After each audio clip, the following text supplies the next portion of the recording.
Hello, guys. So I've got Linda on the channel, and it's an absolute privilege to invite her to my LinkedIn community. And as you know, I have over 32,500 followers. And one of the things I like doing is I like interviewing real life practitioners, professionals who have, come from, a very amazing background, but also a very interesting background. Linda has worked for the NHS. She's a practitioner and she's gained a lot of experience in the health sector, but also in the mental health sector. And one of the things we like doing is we like showcasing, storytelling interviews, telling people about what Linda is doing as a professional, but also as a practitioner. And as we all know, mental health is quite a popular topic, shall we say, and it's becoming a very big issue. And there's no better person to ask is Linda, who can tell us all about, her views on people and processes in mental health, and also maybe discover some new things that we haven't learned, because Linda has immense experience in this field for over 20 years, 30 years. She's gained this professional knowledge, and so we're going to bundle this in sort of a 20-25 minute video interview and learn all about what Linda has to say about it. So it's absolute privilege to have you on the channel, Linda. Thank you very much. I'm delighted to be here. Really looking forward to it. So, Linda, tell me a little bit about yourself and sort of why you've now gone in this form of business, and what is your company doing? So I'm a mental health nurse by background. I was in the NHS for a very long time, and I specialised in acute psychiatry. Then I Hmm. moved into protection, so protection of vulnerable adults, child Hmm. protection, adult protection, domestic violence. Then I moved into leadership, and then I moved into operational directorship. And I left the NHS after 26 years and set up on my own. Now, what I do now is I provide private therapy on an Right. individual basis, either individual or online. And more recently, we have developed and built and designed and launched an online platform. And our online platform is about two things. One, it's about helping people who are in distress to help them build resilience, to manage the distress, but build resilience and coping strategies. But the other thing is that we're building a community. I want to build a community of people who, understand themselves, understand how to look after themselves, and are also keen to help and support other people. I think all about community is it's all important, and maybe this is Yeah. why this interview has come to fruition, is because we are all about the community here. We are all about kind of telling real life stories from those people that have come from a professional background. So you've gone a long way in mental health. You work for the NHS. What made Yeah. you move from the NHS to build your own practice? I spent a lot of time in the NHS working with people, Hmm. and my passion is to help people make changes, to overcome the barriers that are holding them back, and to live a different life, to live the life that they want to live. And sometimes people don't recognize what life it is they want to live. You've got to help them Very along that true. Yeah. journey. Yeah. So that's where my passion was. And I moved away from working with individual people into being into a senior management position, Right. which was challenging. It was interesting. It was dynamic. There was always something new happening. But I lost touch with individuals and I wanted to get back to working with individuals. So an opportunity came my way where I could take my voluntary redundancy, I could exit and I could set up on my own. So I chose to do that. And you're a hypnotherapist as well, are you? So you. Yes. Yeah. So we offer a blend of talking therapies and hypnosis. So the benefit to that is the talking therapy helps the individual to understand where they're at, the changes that they want to make, how they want to make them. And then the hypnosis is the vehicle to help you make the change. Wow. So yeah, this is kind of a very interesting interview to learn all about the different angles you've taken, and obviously tell us about your business as well, and the practices you're giving. So as a mental health, a professional health practitioner with many years of experience, what concerns you about the mental health today in the workforce, and how can your practice, your company tell people about that? Okay, so I think my concern around mental health in society is that, I've been in the mental health arena since 1985, and I I've was only seen a baby then, but yeah. where, yeah. So I've seen loads and loads of changes, and the challenge around stigma and the changes around community care has all been fantastic. We are now talking so much more about mental health and what that means for individuals. But my worry is that we use terms that are illness terms in mainstream activity. So we talk about anxiety, we talk about depression, Which is and going those through the things, roof now, isn't it, in that yeah, sense? yeah, and those things are diagnosable mental health conditions, but they're also life experiences.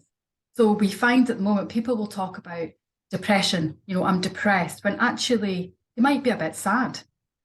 Something might have happened in their life that has made their mood a little bit lower, but they're not clinically depressed.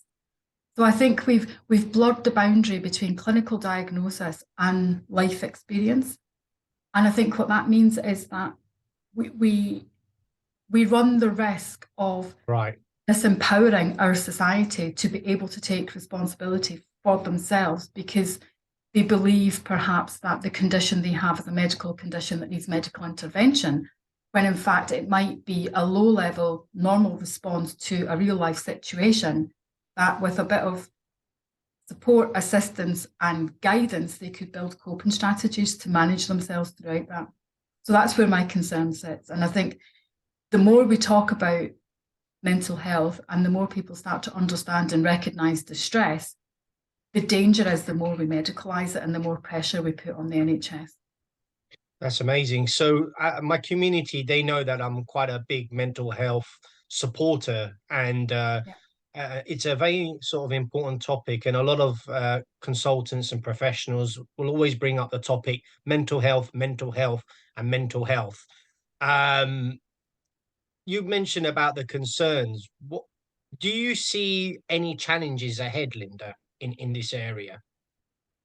Yes, I think that the more we recognise it. So for example, my worry is that if someone is in distress and they reach out for a medical diagnosis and they reach out for therapy, quite often they have to wait a long time for that therapy. And whilst they're waiting for the therapy, the danger is that they become embedded in that condition. It becomes their life then. They begin to think, actually, this is now starting to define me and define my life, my opportunities, my choices, my expectation. Very true, When in fact, earlier intervention, practical early intervention to help people to build resilience, understand themselves and make small changes to feeling better would be so helpful. And it would take those people away from that waiting list. It would help them to feel better earlier. And that's kind of what we try and offer with our online community. We're different to online platforms because we offer an assessment. We give individualized advice. We guide people through our platform, which has about 100 resources on it designed around the 10 keys of happiness. So we are specific. Each person's journey is different. It's individual to them, and they're supported by online material, real life intervention with real life human beings, as well as group support through the webinars and the information sessions. So we've sort of like unbundled all that together. So to tell my community and my followers, so what would be the steps of your company, and what, like you kind of mentioned already, but what would you be offering in terms of what your business does, and sort of that we can then understand and also have some sort of clarification in terms of who you are and what you're providing? Okay, so for individuals, we offer an assessment of an individual who is feeling either distressed or discombobulated, because sometimes you just feel that some things are not. This can be at the company level or the individual level, right? Company or individual. So we work with companies. We work with companies in two ways. One way is that the company owner will recognise and determine people that are struggling within the organisation for a number of reasons. It might be sickness, absence, it might be presenteeism, it might be performance, and they would refer them to us. We would then assess the individual, and we would then take them through our process, helping them manage themselves in the moment and build resilience for the future. Or we work with individuals who recognise themselves that the assistance that they need. But also from a company point of view, we can assess the whole company and provide real-time information based on what those individuals have told us. And what that then gives us is an ability to say, out of your company, so say you referred your company employees to me, I could say 30% of your company are absolutely fine. They're cracking on, they're doing great, and they're really enjoying being at work. Yeah. Maybe 30% of your staff are struggling a wee bit. They maybe need a little bit of assistance around specific areas. And then maybe 30% of your staff are either suffering from stress or on the verge of beginning to feel the impact of stress, strain, anxiety. So you kind of break the mold for companies to be basically, you give them an assessment, to say the least, and then you break the mold in terms of what they need to do and what they need to improve on in terms of their workforce. I mean, it's kind of like a big workforce. How big are you talking here, Linda, in terms of? We can assess any size of organisation because we do, each individual answers the questionnaire and then we collate that information. We run it through our diagnostic. What we do is I don't advise on HR policy or guidance or any of those things. That's not my bag. I don't know anything about that.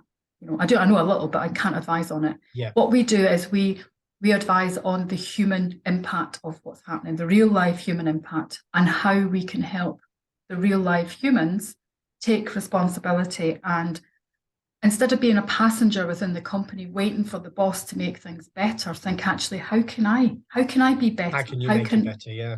Yeah, what can I do to feel a bit better or be a little bit more engaged?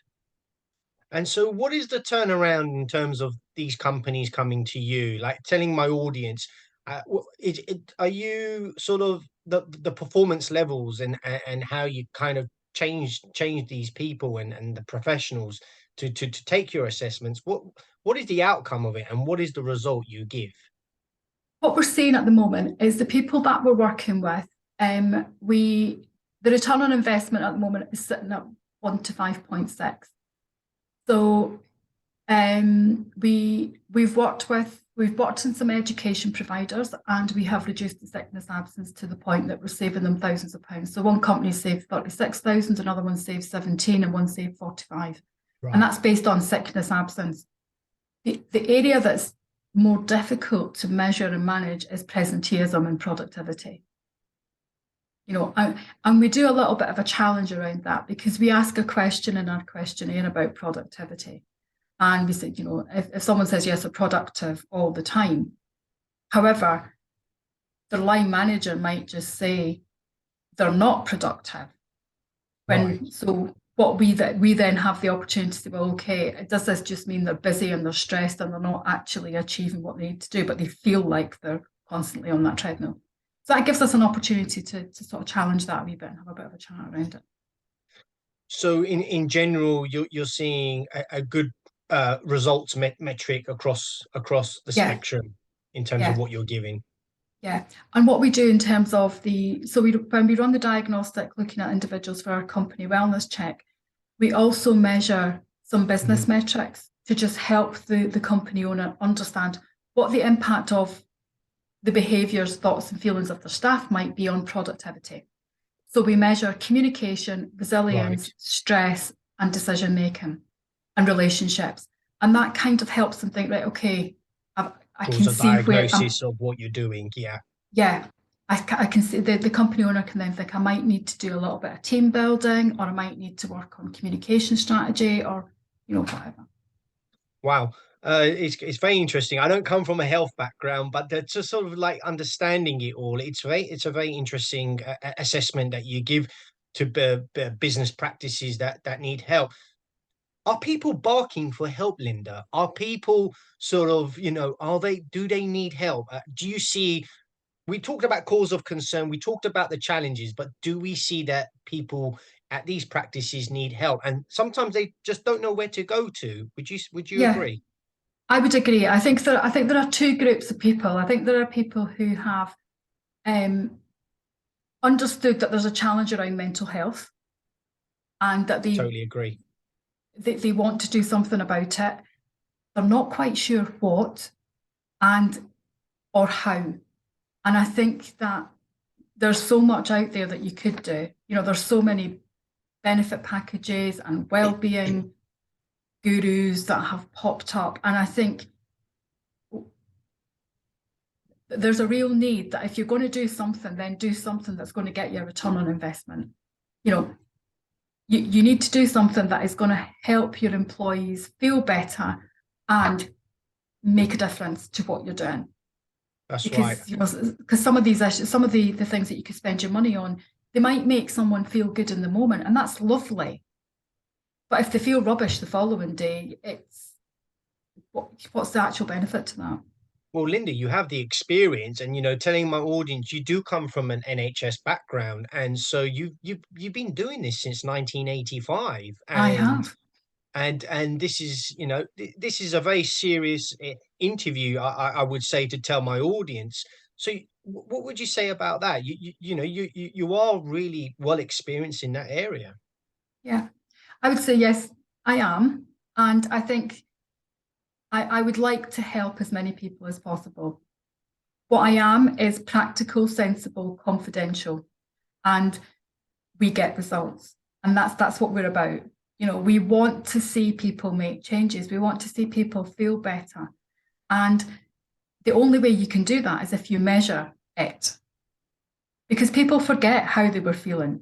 You know, if That's I right. say to you, how were you feeling last week? You'd have to really think about it, unless something significant had happened to you that was sticking in your memory. But so what we offer businesses is the ability to measure, the ability to see improvement. And if you're not seeing improvement, stop paying, move on, do something else, you know.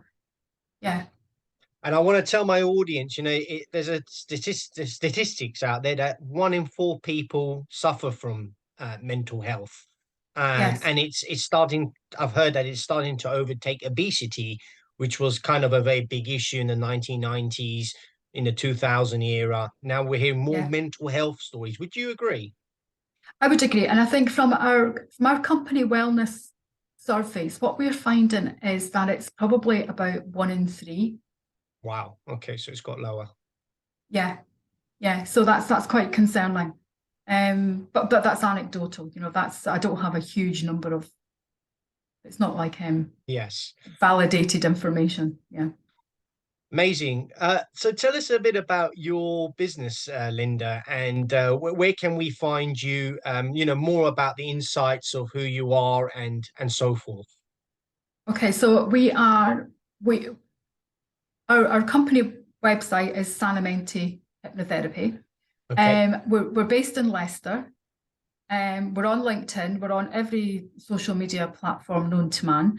And we're absolutely contactable, and I'm absolutely delighted to talk to anybody who is interested in either helping themselves or helping the people around them. Yeah, I'll put the information on LinkedIn, guys. So I hope you enjoyed this video interview, and learning all about Linda's practice. And I, I I think with the experience Linda has, for a very long time, this is a person you should get in touch with. Personally speaking, as a LinkedIn storyteller in my community, you should personally get in touch with Linda, because Linda can help you. um, Linda, is there anything finally you like to say? I'd just like to say thank you very much for inviting me along. I've really enjoyed talking to you, and I'd like to talk to more people. So please give me a shout. Yes, please do. So, guys, I hope you enjoyed that video interview. I will put all the details in the comment section below, Linda, so people know where they can find you as well. Do Thank you. PM Linda on LinkedIn. You're on LinkedIn, you're on email. Any other contact details? We're on Facebook, we're on Instagram. Okay. Okay. But I'll give you all those details and you can share them. And you can also give me a ring. And Linda has a biography as well on her LinkedIn page, so you can actually see what she's done, because, you know, she's gone a long way back in this practice, guys. And I definitely think you should definitely engage with Linda. So, guys, I hope you enjoyed the video interview, and I really hope you learned something from it. And everyone have a great day. Thank you, Linda, for your time. Great. Thank you very much. Thank you.